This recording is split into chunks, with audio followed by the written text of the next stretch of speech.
ప్రియమైన దేవుని సంగమా, నమ్మకస్తులైనటువంటి వాళ్ళు దేవునికి దొరికితే నమ్మదగిన దేవుడు వారి యొక్క జీవితాల్లో గొప్ప కార్యాలు చేస్తాడు. నమ్మకస్తులైన వారు దేవునికి దొరికితే నమ్మదగిన దేవుడు వారి యొక్క జీవితాల్లో ఏం చేస్తాడు? గొప్ప కార్యాలు చేస్తాడు. నమ్మకమైనటువంటి వారి కోసం దేవుడు చూస్తున్నాడు, వెతుకుతున్నాడు, కనిపెడుతున్నాడు. ఆయన నమ్మకస్తులు కావాలి.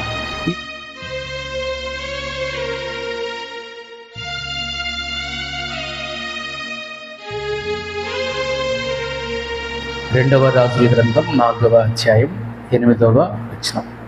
ఒక దినమందు ఎలీషా షూనేము పట్టణమునకు పోగా అచ్చట ఘనురాలైన ఒక స్త్రీ భోజనమునకు రమ్మని అతని బలవంతము చేసెను గనుక అతడు ఆ మార్గమున వచ్చినప్పుడెల్లా ఆమె ఇంట భోజనము చేయుచు వచ్చాను.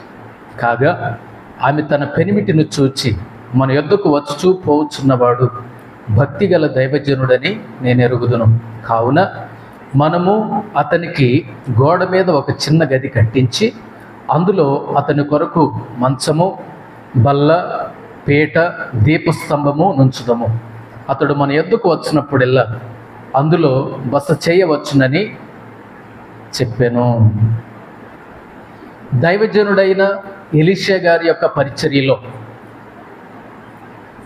షూనేమీరాలు గురించి చక్కగా వివరించబడి ఉంది.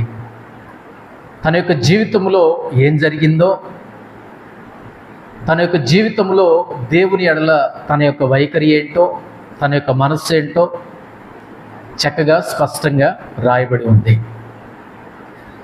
సమాజం చెడిపోయినటువంటి సమాజం విగ్రహారాధనతో నిండిపోయినటువంటి సమాజం బిడ్డలు లేనటువంటి తల్లిని ఒక గొడ్రాలుగా చూస్తూ శాపంగా పిలుస్తున్నటువంటి సమాజం అది.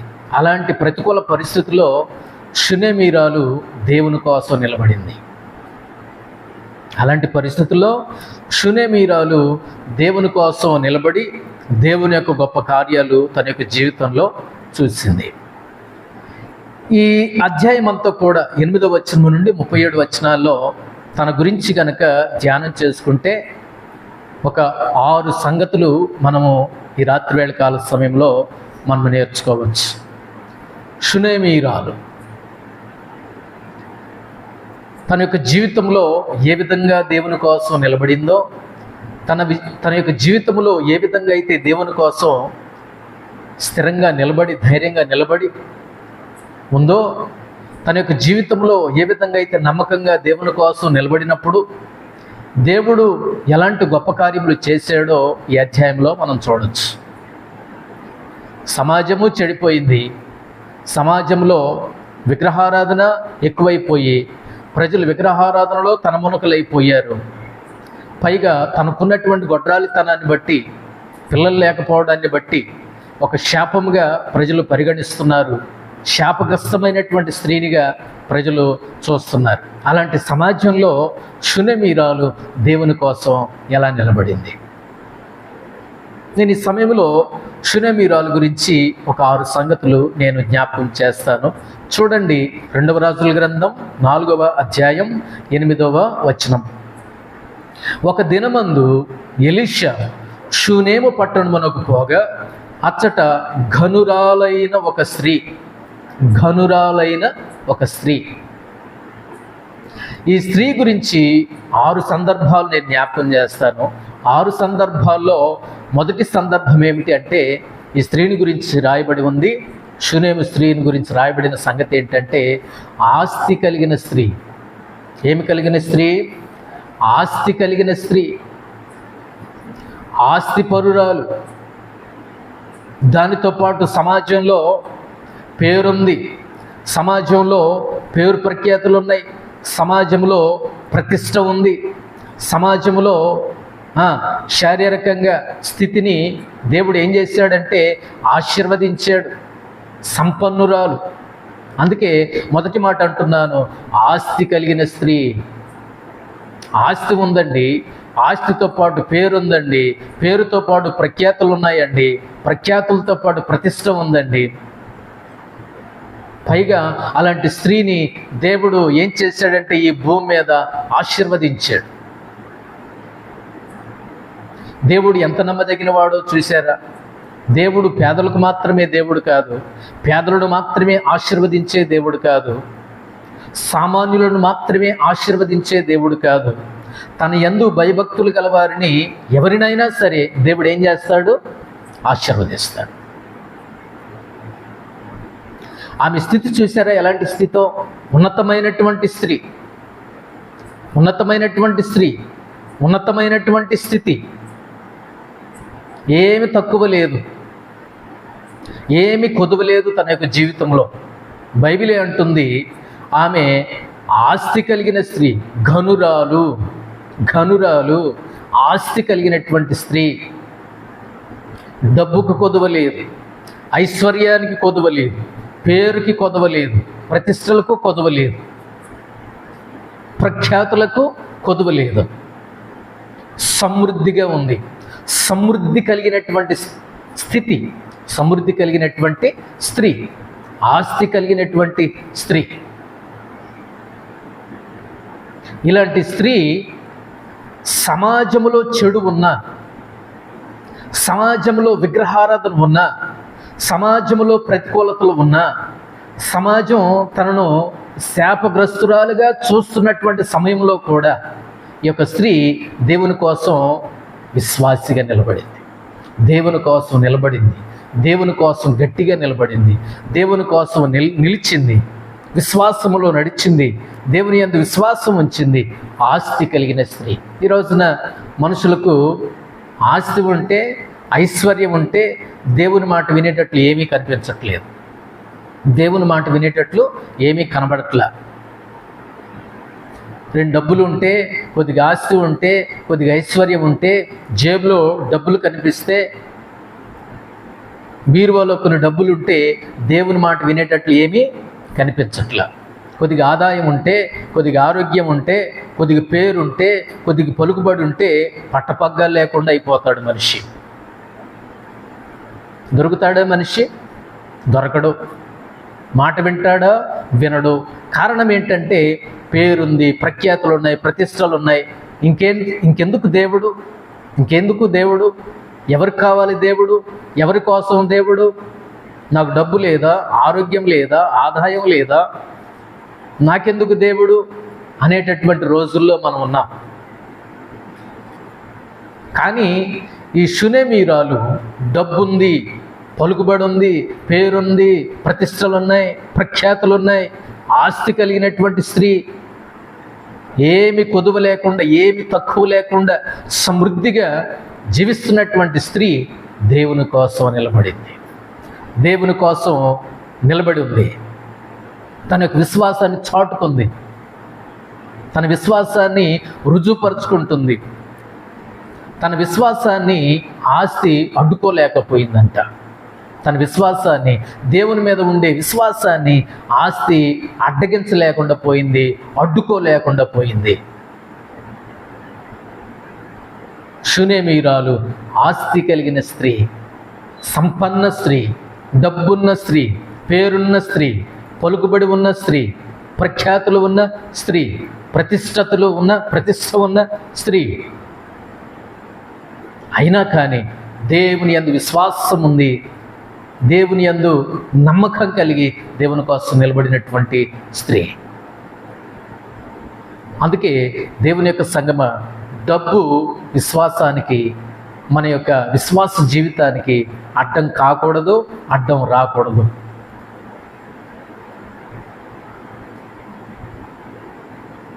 మనము దేవునికి సిరికి దాసులుగా ఉండలేమో, ఉండకూడదు.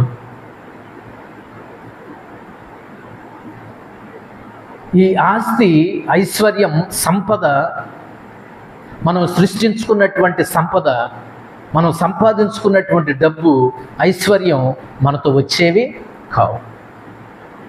మనం వెళ్ళిపోయే రోజున మనతో వచ్చేవి కావు. కాబట్టి ఈ షునేమీరాలు ఆస్తి మీద పెద్ద నమ్మకం ఉంచలేదండి, ఆస్తి మీద విశ్వాసం ఉంచలేదండి. ప్రతికూల పరిస్థితుల్లో దేవుని కోసం విశ్వాసంగా నిలబడింది. ఆస్తి లెక్కలోనికి తేలా. అది మొదటి సంగతి, ఆస్తి కలిగిన స్త్రీ. రెండవది నేను జ్ఞాపకం చేస్తాను, 8వ వచనం 2వ భాగం. భోజనమునకు రమ్మని అతని బలవంతము చేసిన గనుక అతడు ఆ మార్గమును వచ్చినప్పుడెల్లా ఆమె ఎంట భోజనము చేయుచు వచ్చెను. ఈ ఆస్తి కలిగిన స్త్రీ, ఐశ్వర్యం కలిగిన స్త్రీ, సంపన్న స్త్రీ రెండవదిగా ఏమి కలిగి ఉందో తెలుసా అండి? ఆతిథ్యమిచ్చే స్త్రీగా ఉంది. ఆతిథ్యమిచ్చే స్త్రీ. ఆతిథ్యం ఎవరికి ఆతిథ్యం ఇస్తుంది? దైవజనునికి, దైవ సేవకునికి, దేవుని యొక్క సేవకునికి, ప్రవక్తకి ఏమి ఇయ్యాలని ఆశపడింది?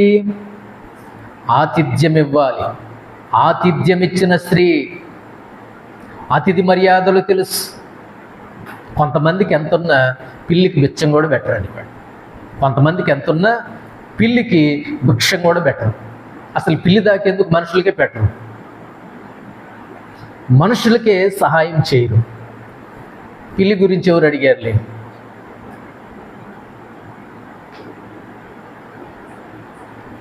మనుషులకే పెట్టరు. అమ్మ అమ్మ అమ్మ అని అరిచి అక్కడోడు అటే పోతాడు, కానీ వాడికి మనమేమి పెట్టం. ఒక పాప చీరో, ఒక పాప చొక్కానో అది కూడా ఇవ్వడానికి మనసు ఒప్పదు. మనసు ఒప్పదు. అలానే దాచిపెట్టుకుంటాం. పాడైనవి, పాడైనవి మనం వాడుకోకపోయినా, మనం వేసుకోకపోయినా, మనకు పనికి రాకపోయినా మూటగట్టి అలానే ఉంచుతాం, కానీ ఎవరికి ఆ మనస్సు అనేది ఉండదు. కానీ ఈ షునేమీరాల గురించి మాట్లాడుకుంటే కనుక మంచి మనసు అండి. ఆతిథ్యం ఇచ్చే మనసు, ఆతిథ్యం ఇచ్చే మనసు, పెట్టే మనస్సు, ప్రేమతో పెట్టే మనస్సు, ప్రేమతో వడ్డించే మనస్సు. సామెతల గ్రంథంలో ఒక మాట ఉందండి, ఎవరైనా బంధువులు వస్తే వాళ్ళు తినేటప్పుడు లోపల తిట్టుకుంటాడంటే ఈ ఒక వ్యక్తి, ఎంత తింటున్నాడు, అంత తింటున్నాడు, ఇంత మొదలు తింటున్నాడు, ఎన్నిసార్లు పెట్టించుకుంటున్నాడు, కూర మొత్తం తినేసాడు, అన్నం మొత్తం సగం ఏనే తినేసాడు అంటే ఒక్కళ్ళు పెడతానే ఉంటారు. కానీ లోపల ఎలా ఉంటుందంటే కొంతమందికి మంచి మనసు కాదు, అది మంచి మనసు కాదు, లెక్కలు వేసుకుంటాడంట మనసులో. వీళ్ళు వస్తే ఇంత ఖర్చు అయింది, వీళ్ళు మా ఇంటికి రావడాన్ని బట్టి ఈ రోజున ఖర్చు ఎంత, 1000 రూపాయలు అయింది వీళ్ళు రావడాన్ని బట్టి అని లెక్కేసుకుంటాడంట. పైగా పైన అంటాడు, నీకు ఇష్టం వచ్చినంత వడ్డించుకో, నీకు ఇష్టం వచ్చినంత తిను, మొహమాటం లేకుండా తిను, భయం వద్దు, బెదరొద్దు, జడియొద్దు, మనమే కదా, మన ఇల్లే కదా, మన ఇల్లు అనుకుని తిను అంటాడు. కానీ లోపల ఏమనుకుంటాడో తెలుసా? లెక్కలేసుకుంటాడంట. ఈ లెక్కల మాస్టర్ లెక్కలేసుకుంటాడు. కానీ షునేమీరాలు అలా కాదంట. మంచి మనసుతో సేవకుడికి ఏం చేస్తుంది? ఆతిథ్యం ఇస్తుంది. అతిథి మర్యాదను తెలిసిన షునేమీరాలు. సేవకుని గౌరవించడం తెలుసు, సేవకునికి భోజనం పెట్టడం తెలుసు, సేవకునికి అతిథి మర్యాదలు ఎలా చేయాలో తెలుసు. ఎంత ఉంచుకొని ఏమైనా కట్టకపోతానా ఏంటి, ఏమైనా పట్టుకుపోతానా, కట్టుకొని పోతానా?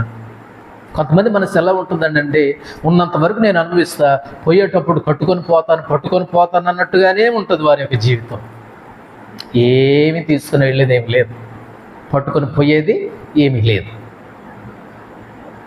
ఏమండి, నేను సంపాదించినటువంటి సంపాద్యంలో, నా జేబులో ఉన్నటువంటి ధనముతో, నా ఇంట్లో ఉన్నటువంటి ఆహార పదార్థాలతో దేవునికి, దేవుని యొక్క సేవకునికి, దేవుని యొక్క పరిచర్యకి ఎంత ఇది అనేటటువంటి ఒక భాగం అనేది, ఒక భావన అనేది విశ్వాస జీవితంలో ఉండాలి. లేకపోతే మన దగ్గర ఉన్నది ఏదైనా కావచ్చు, మన దగ్గర ఉన్నది ఏదైనా కావచ్చు, ప్రతి దానిలో దేవునికి భాగం అనేది ఉన్నప్పుడు దేవుడు మనల్ని బహుగా దీవిస్తాడు.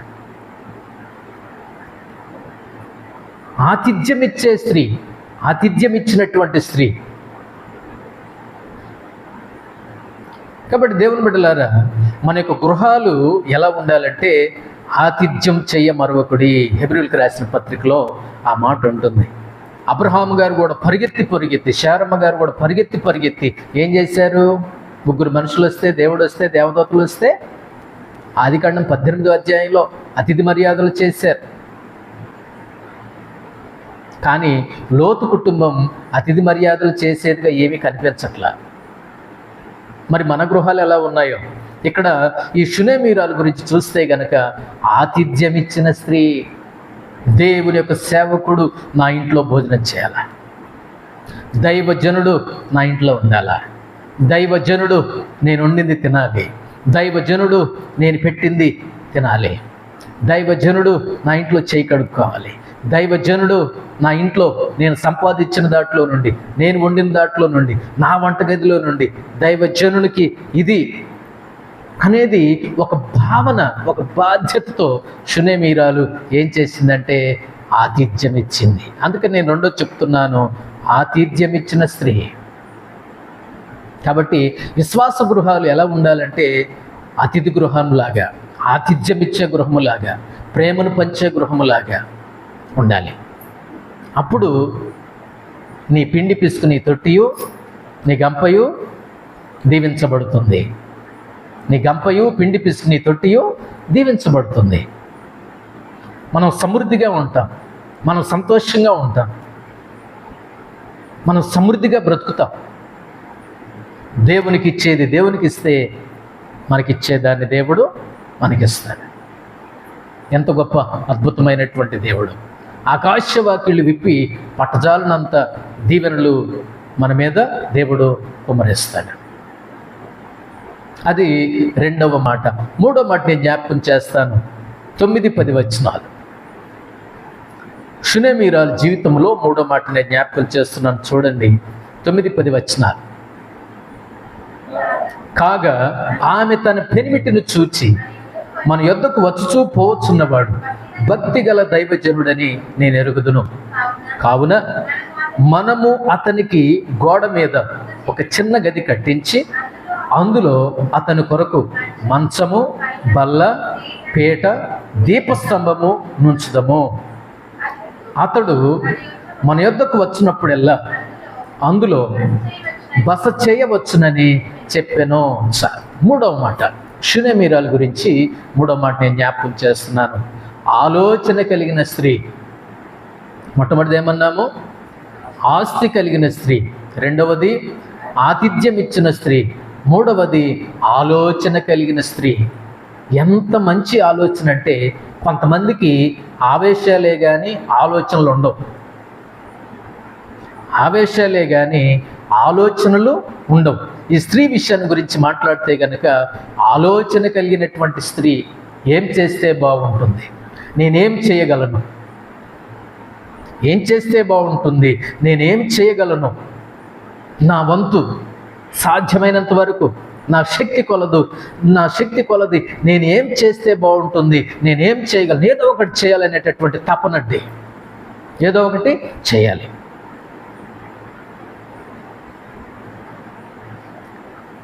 దేవుని యొక్క సేవలో, దేవుని కోసం, దేవుని యొక్క సేవకుని కోసం ఏదైనా ఒకటి చేస్తే బాగుంటుందనేటటువంటి తపన కలిగినటువంటి స్త్రీ అండి. ఏదో ఒకటి చేయాలి, ఏదో ఒకటి చేస్తే బాగుంటుంది. మాటల వరకు మాత్రమే కాదు, ఒక పూట భోజనం పెట్టడమే కాదు, ఒక పూట మర్యాద చేస్తేనే కాదు, మాటలు చెప్పడం వరకు మాత్రమే కాదు, చేతల్లో చూపించాలి, క్రియల్లో చూపించాలి. ఏదైనా చేస్తే బాగుంటుంది అనే ఆలోచన కలిగిన స్త్రీ అండి. ఎంత మంచి మూడవ పాయింట్, ఆలోచన కలిగిన స్త్రీ. ఆలోచనలు ఉన్నాయా? ఏదైనా ఒకటి చేస్తే బాగుంటుంది, దేవుని మందిరంలో ఏదైనా చేస్తే బాగుంటుంది, దేవుని కోసం ఏదైనా చేస్తే బాగుంటుంది, పరిచర్యలో ఏదైనా చేస్తే బాగుంటుంది, సేవకుని కుటుంబం ఏదైనా చేస్తే బాగుంటుంది. దేవుడు నాకు ఇచ్చిన కొలది, దేవుడు నాకు ఇచ్చిన సామర్థ్యం కొలది ఏదైనా చేస్తే బాగుంటుంది అని ఆలోచన కలిగినటువంటి స్త్రీ ఆలోచించగా ఏం ఆలోచన వచ్చిందో తెలుసా అండి? 9వ వచనంలో ఏముంది? ఏం ఆలోచన వచ్చింది? ఆమెంట తన పెనిమిటి దగ్గరికి వెళ్ళిందంట. తనకొచ్చిన ఆలోచనను ఎవరితో పంచుకుంటుంది? తన పెనిమిటితో, భర్తతో పంచుకుంటుందండి. ఏ విధంగా పంచుకుంటుందంటే, పెనిమిటిని చూచి, అయ్యా, మన యొద్దకు వచ్చుచూ పోవచ్చున్నవాడు భక్తి గల దైవజనుడని నేను ఎరుగుదును. నాకు తెలుసు ఆయన ఎలాంటి దైవజనుడు? భక్తి కలిగిన దైవజనుడు. అందరిలాంటి వాడు కాదు,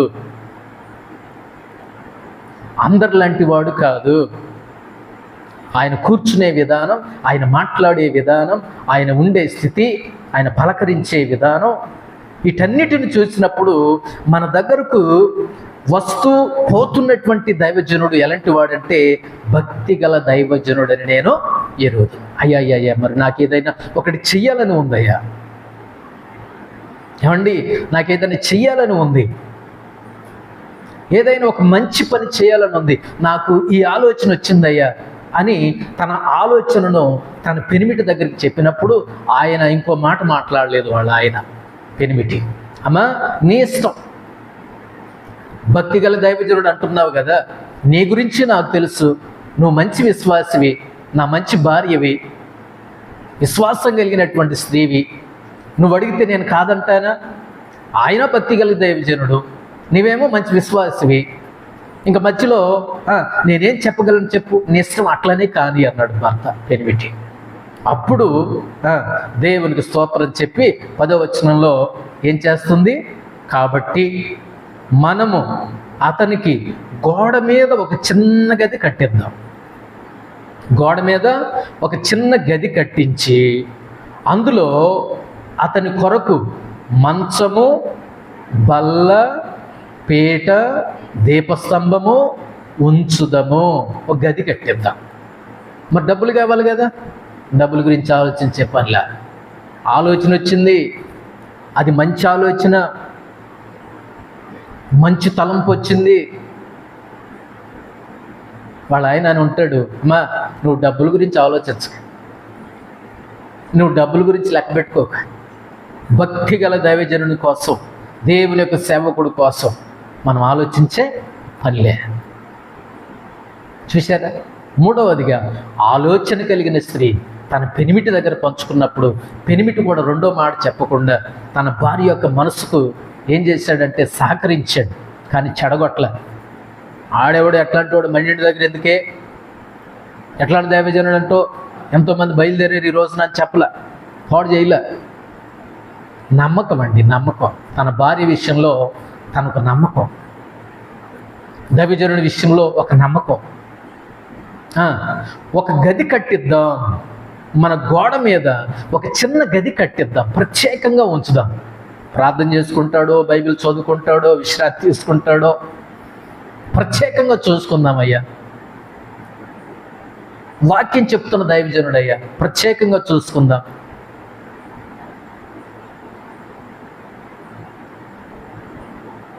ప్రత్యేకంగా ప్రేమ చూపిద్దాం అని చెప్పినప్పుడు ఇద్దరు ఒక నిర్ధారణకు వచ్చిన తర్వాత సరే అనుకున్నారు. చిన్న గది కట్టించారు. అందులో అతని కొరకు ఒక మంచం, ఒక బల్ల, ఒక పీట, ఒక దీపస్తంభం ఉంచారు. ఎంత ప్రేమ అండి! ఈ ఆలోచన చూశారా?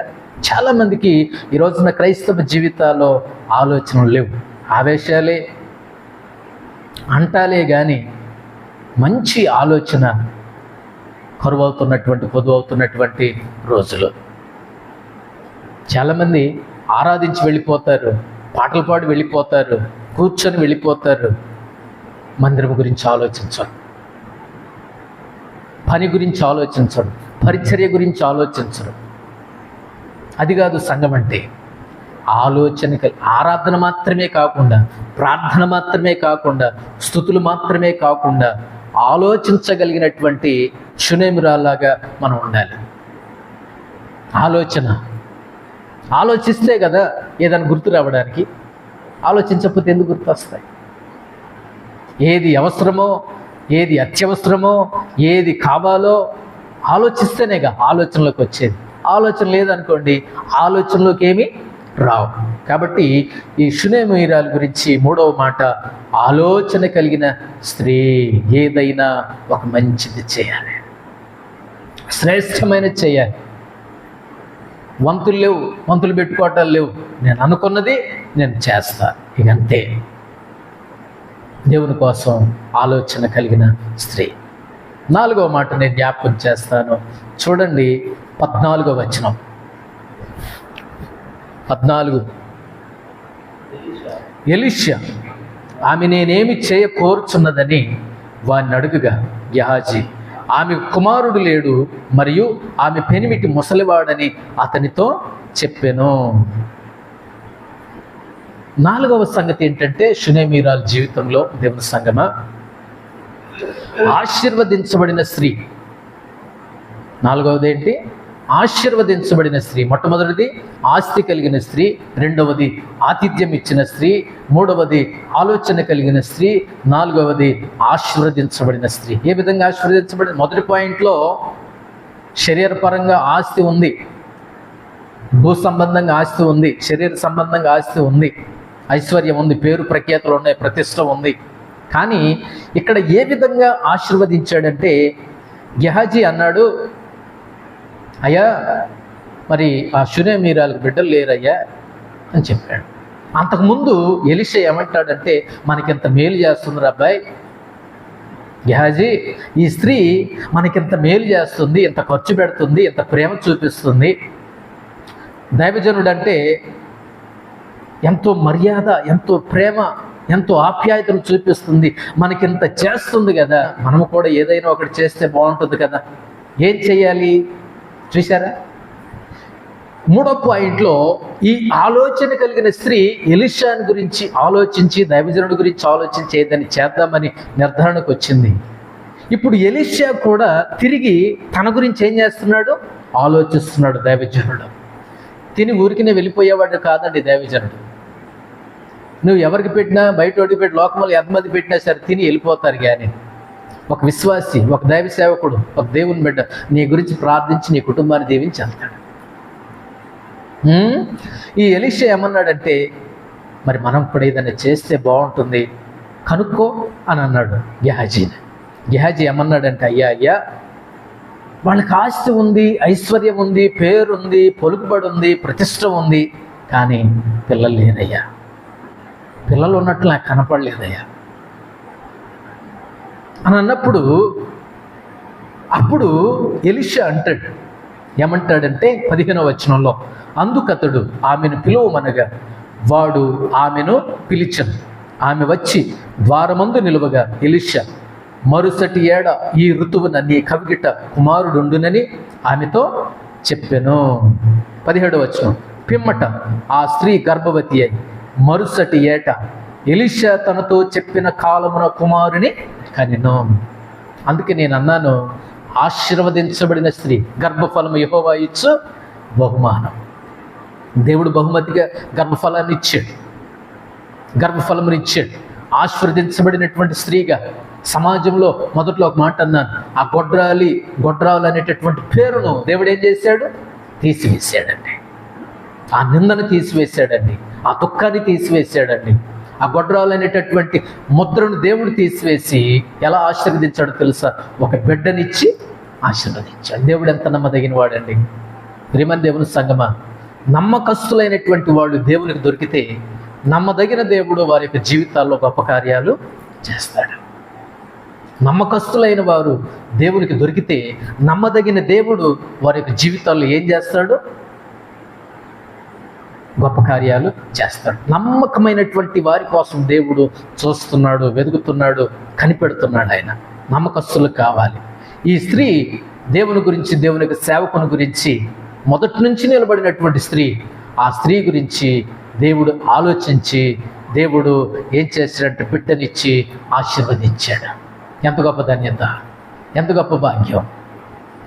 భర్త ఏమో ముసలివాడు, తనకేమో బిడ్డలు లేరు, ఆ కుటుంబానికి బిడ్డలు, ఆస్తి ఉంది, ఐశ్వర్యం ఉంది, ఎంత ఉన్నా ఉపయోగం ఏముంది, అనుభవించే వారసుడేడి అన్న బాధ. సమాజంలో వేసే నిందలు ఇవన్నీ ఉన్నాయి. దేవుడు ఎలా ఆశీర్వదించాడంటే తన దుఃఖాన్ని, తన బాధను, తన గొడ్రాలు తనాన్ని దేవుడు తీసివేసి, కొట్టివేసి ఒక ఆశీర్వాదాన్ని బిడ్డ రూపంలో దేవుడు ఇచ్చాడు. ఎంత గొప్ప దేవుడు! నమ్మకస్తులైన వారి కోసం నమ్మదగిన దేవుడు గొప్ప కార్యాలు చేస్తాడు. అది 4వది, ఆశీర్వదించబడిన స్త్రీ. ఇలా ఉంటూ ఉండగా ఒకరోజు అండి, ఆ బిడ్డ పెరిగి పెద్దోడైనప్పుడు వాళ్ళ నాన్న పొలంలో ఉన్నాడంట, కోత కోపిస్తున్నాడంట వాళ్ళ నాన్న. ఈ అబ్బాయి వాళ్ళ నాన్న దగ్గరికి వెళ్ళాడు. వాళ్ళ నాన్నగారి దగ్గరికి వెళ్ళిన తర్వాత కాసేపు ఉన్న తర్వాత నా తల పోయినని ఏడుస్తున్నాడంట. వాళ్ళ నాన్న అన్నాడు, ఒక పనివాడిని పిలిచి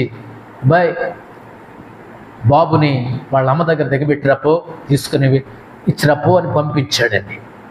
ఆ బిడ్డ తల్లి ఒడిలో పడుకొని కాసేపటికి మధ్యాహ్నం కల్లా ఏమయ్యాడంటే చనిపోయాడండి.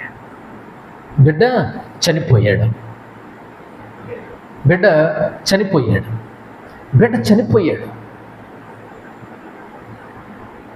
ఇప్పుడు జరిగిన విషయం ఏంటంటే బాధ, దుఃఖం. బిడ్డ చనిపోయినన్న సంగతి భర్తకు తెలియనిలా. తర్వాత చదువుకోండి అధ్యాయం అంతా. బిడ్డ చనిపోయినన్న సంగతి భర్తకు తెలియనిలేదంట. ఏమని కబురు పెట్టిందో తెలుసా? భర్తకు, పొలంలో ఉన్న భర్తకి ఏమని కబురు పెట్టిందంటే, అయ్యా మరి నేను దైవజనుడి దగ్గరికి వెళ్ళొస్తాను, ఒక పనివాడిని ఇచ్చి పంపించు అని కబురు పెట్టి పంపిస్తే ఆయన అంటాడు, ఈరోజు అమావాస్య కాదే, విశ్రాంతి దినం కాదే అని అడుగుతాడు. ఆవిడ అంటది, అయ్యా నేను పోవడం మంచిది, దైవజనుణ్ణి కలవడం మంచిది. బిడ్డ చనిపోయిన సంగతి అప్పటికీ వాళ్ళ ఆయనకి చెప్పలేదు.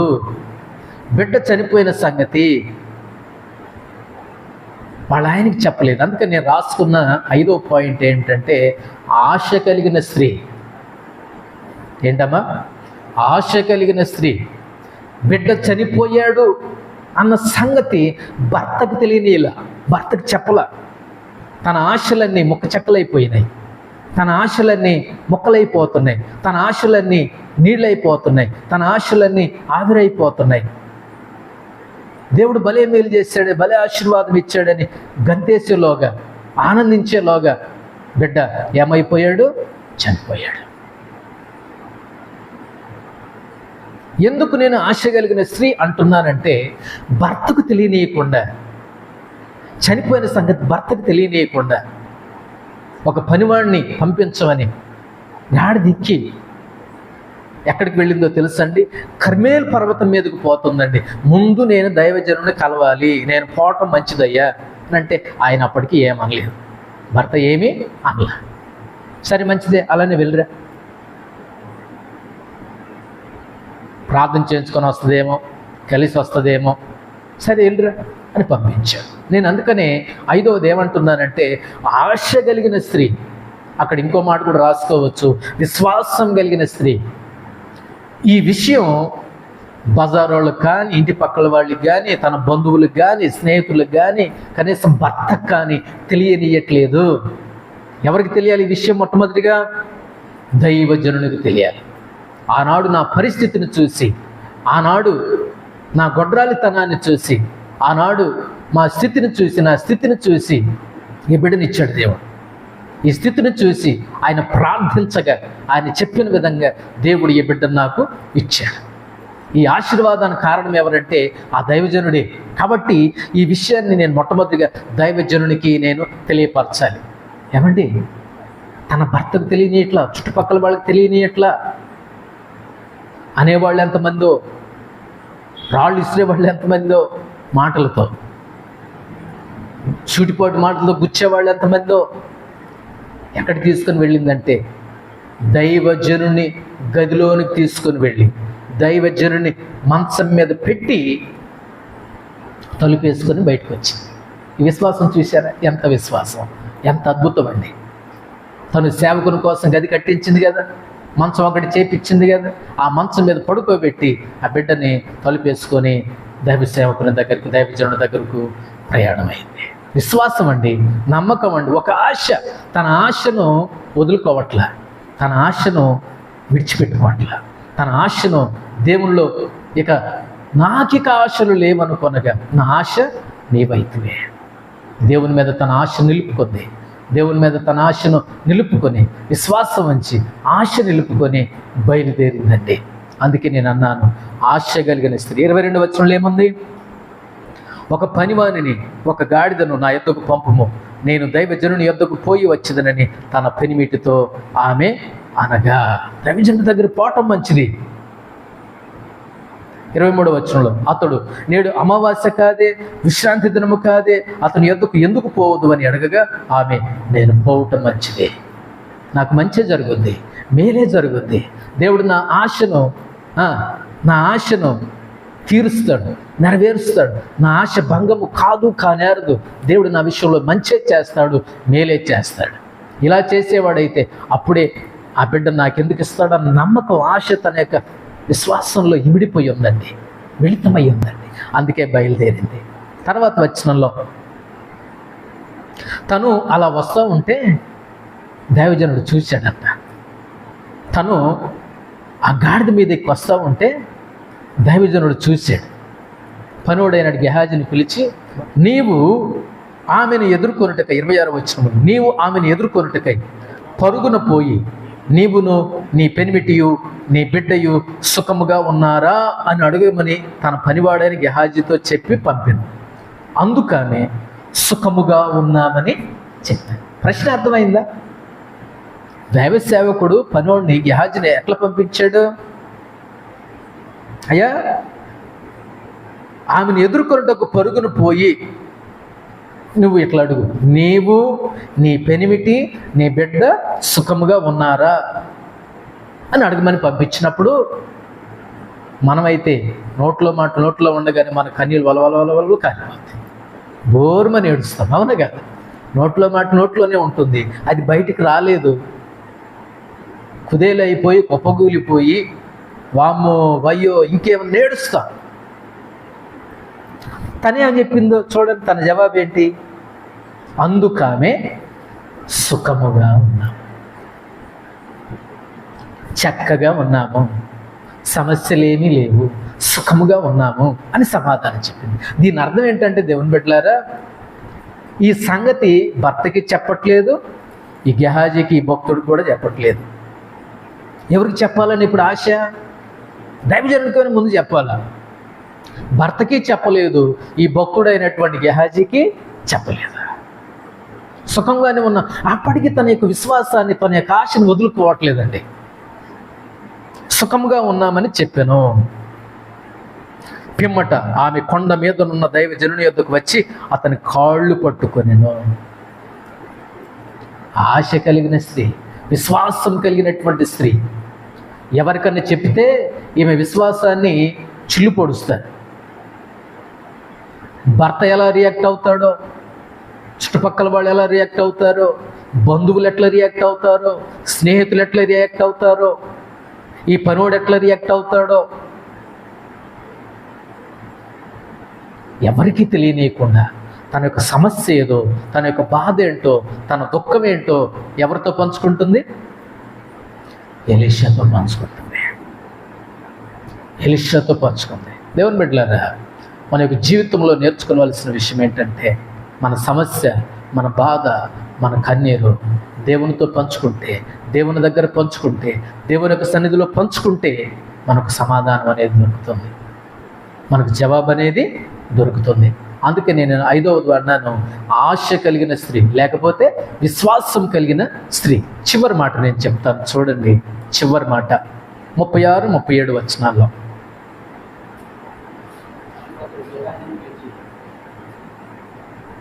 ముప్పై 36వ వచనం చదువు. అప్పుడు అతడు గెహాజీని పిలిచి ఆ షునేమీరాలిని పిలుచుకొని రమ్మనగా వాడు ఆమెను పిలిచెను. ఆమె అతని యొద్దకు రాగా అతడు, నీ కుమారుని ఎత్తుకొనుమని ఆమెతో చెప్పెను. అంతటా ఆమె లోపలికి వచ్చి అతని కాళ్ళ మీద సాష్టాంగపడి లేచి తన కుమారుని ఎత్తుకొని పోయెను. 6వ సంగతి ఏంటంటే ఆదరించబడిన స్త్రీ. ఏం దొరికింది? ఆదరణ దొరికింది. ఏం దొరికింది? విశ్వాసానికి బదులు ఏం దొరికింది? ఆదరణ దొరికింది, ఆదరించబడింది, కన్నీళ్లు తొడవబడ్డాయి, తన దుఃఖం పోయింది. మొదట్లో ఏమో గొడ్రాలు అనేటటువంటి ఆ నింద అనేది పోయింది. ఇప్పుడేమో చివరిలోనేమో ఏం పోయిందంటే దుఃఖం పోయింది, బాధ పోయింది, నిరాశ పోయినాయి, నిస్పృహలు పోయినాయి, కన్నీళ్లు పోయింది, ఆనందం వచ్చేసింది. అందుకే నేనేమన్నానంటే ఆదరించబడినటువంటి స్త్రీ, ఆదరించబడిన స్త్రీ. దేవుని బిడ్డలారా, దేవుని యొక్క సన్నిధిలో మాత్రమే మనకు ఆదరణ అనేది ఉంది. దేవుని సన్నిధిలో మాత్రమే మనకు ఉపశమనం అనేది ఉంది. దేవుని యొక్క సన్నిధిలో మాత్రమే మనం ఆదరించబడతాం. దేవుడే మన ప్రతి కన్నీటి బాష్ప బిందువుని ఏం చేస్తాడు? తుడిచివేస్తాడు. 36వ వచనములో ఆ షూనేమీయురాలిని పిలుచుకుని రమ్మనగా వాడు ఆమెను పిలిచెను. ఆమె అతని ఎద్దుకు రాగా అతడు నీ కుమారుని ఎత్తుకొనుమని ఆమెతో చెప్పెను. ఎత్తుకో. ఎలీషా గదిలోనికి వచ్చి దేవునికి ప్రార్థన చేసినందున, దేవుడు వేనుకొనినందున, దేవుడు తన యొక్క గొప్ప శక్తిని బట్టి, తన యొక్క బాహుబలాన్ని బట్టి ఆ బిడ్డను బ్రతికించి ఆ బిడ్డలో ప్రాణమును దయచేసి, జీవమును దయచేసి బ్రతికించి, చనిపోయినటువంటి బిడ్డను బ్రతికించి జీవము కలిగినటువంటి బిడ్డను తల్లి చేతిలో పెట్టాడు. ఆదరించబడిన స్త్రీ. ఒకవేళ ఆమెకు విశ్వాసం అనేది లేకపోయి ఉంటే ఇంత దూరం వచ్చేది కాదండి. ఆమెకు విశ్వాసం అనేది లేకపోతే, ఆశ అనేది లేకపోతే ఇంత దూరం వచ్చి ఉండేది కాదండి. విశ్వాసం అనేది లేకపోతే ఏం చేసి ఉండేదంటే వాళ్ళ ఆయనకి చెప్పేసి, అయ్యా ఘోరం జరిగిపోయింది, మన బిడ్డ చనిపోయాడు, పొలమో గిలమో కోతో గీతో పనోళ్ళు గినోళ్ళు అటు పడేసి తొందరగా నువ్వు అర్జెంట్గా వచ్చి, అవునా కాదా? నువ్వు అర్జెంట్కి ఇంటికి వచ్చేసే, మన వారసుడు, మన బిడ్డ, మన ఆశలు కూలిపోయాయి, మన ఆశలు నిరాశలైపోయాయి, ఆవిరైపోయాయి అయ్యా, ఇట్లా జరిగిపోయింది అయ్యా అని కబురు పెట్టి పంపించే. ఇంటికి రా, వాళ్ళకి చెప్పి వీళ్ళకి చెప్పి ఇంక జరగాల్సిన కార్యక్రమం చూద్దాం అని భూస్థాపన కార్యక్రమం మొదలు పెట్టేసేదే. విశ్వాసం లేకపోతే నేను అనేది, అవునా కదా?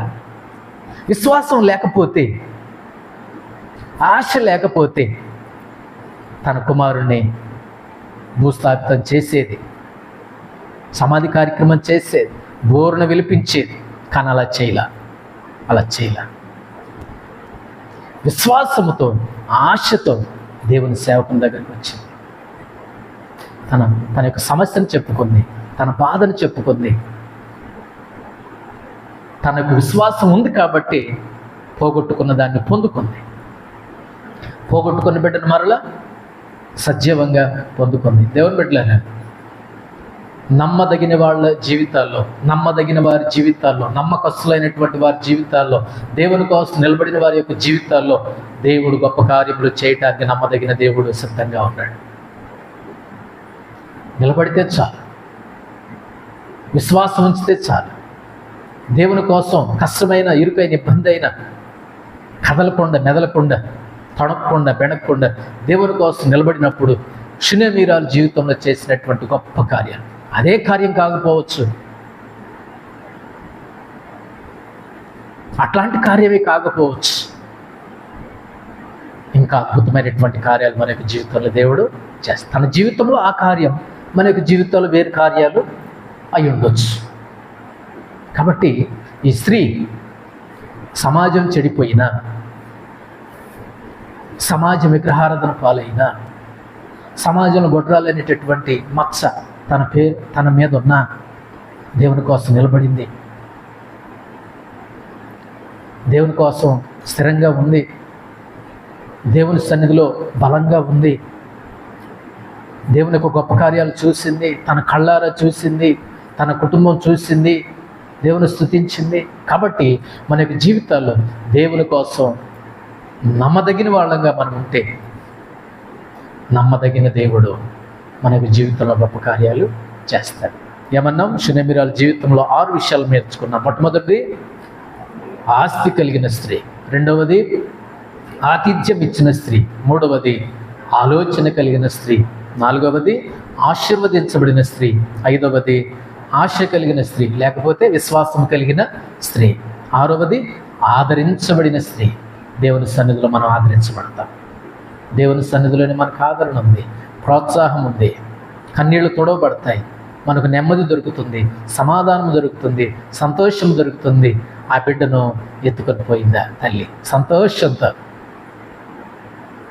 ఎంత గొప్ప స్త్రీ, ఎంత గొప్ప శునేమీరాలు.